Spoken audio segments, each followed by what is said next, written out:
అమ్మ ఒక అద్దింట్లోనే ఉంది ఇప్పటికీ కూడా. కానీ అక్రమం చేత కీడు చేసి ఆ ఇంటిని సొంతం చేసుకున్నాడే, అతను లేడు ఇప్పుడు,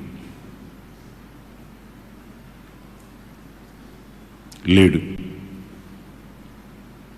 ఫస్ట్ వేవ్ కరోనా బారిన పడి చనిపోయాడు. నేను అంటాను, విత్తింది కోసుకోవాలి కదా మరి. అతనికి అలా జరిగిందని నేను సంతోషంగా చెప్పట్లే, మనం సహించాలంతే.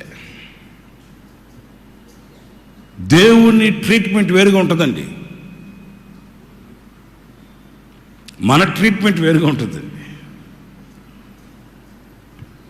దేవునికి అవకాశం ఇస్తే ఆయన ట్రీట్మెంట్ కరెక్ట్గా ఉంటుంది అంతే.